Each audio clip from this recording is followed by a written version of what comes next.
Breaking news. A quick rundown of the state of the Russia-Ukraine conflict on day 532 of the invasion.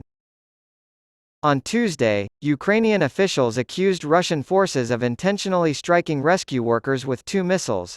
The first to draw crews to the scene, and the second to injure or kill them as they arrived. President Volodymyr Zelensky said in his nightly address that 9 people were killed and more than 80 others were injured in attacks on the downtown district of the city of Pokrovsk on Monday evening.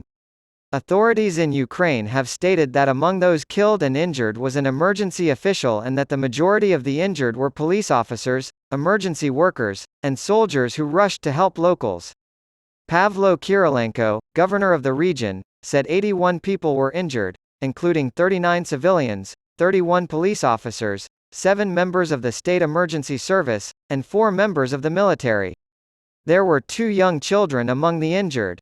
Russia has been occupying and claiming Donetsk and other parts of Ukraine unilaterally since the latter half of 2022. On Tuesday, an arms dealer revealed that a European nation had purchased dozens of used Leopard 1 tanks from Belgium to equip Ukrainian forces fighting Russia's invasion. Rheinmetall, a German arms manufacturer, reportedly purchased them and plans to export the vast majority to Ukraine. Both the company and the German Ministry of Defense were silent. After Belgian Defense Minister Ludovine de Donder said earlier this year that her country had looked into buying back German-made Leopards to send to Ukraine, the topic of the tanks sparked a public dispute. The SBU Security Service announced on Tuesday that Ukrainian special services had prevented an attempt by Russian hackers to breach the combat information system of the Ukrainian armed forces. According to Reuters reporting, the SBU said, as a result of complex measures, SBU exposed and blocked the illegal actions of Russian hackers who tried to penetrate Ukrainian military networks and organize intelligence gathering. Russian governor of Kursk Roman Starovoyt has claimed a kamikaze drone from Ukraine crashed near the monastery of Gornalsky Street Nicholas, injuring a child.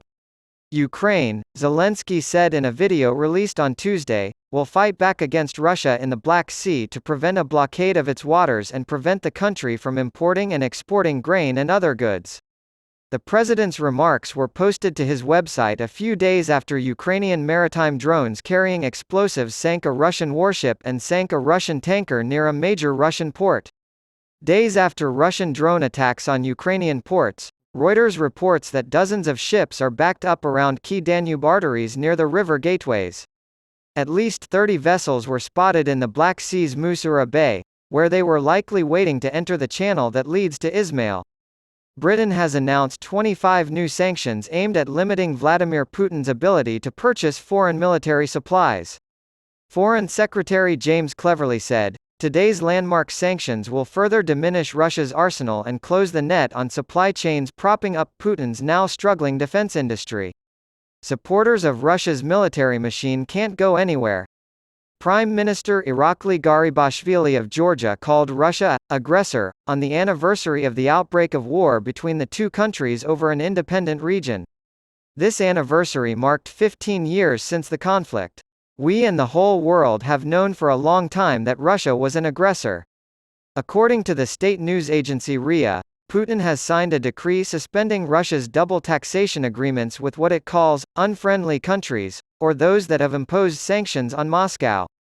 Oleh Syniehubov, the governor of the Kharkiv region, said that Russian shelling had sent 2 men to the hospital with injuries.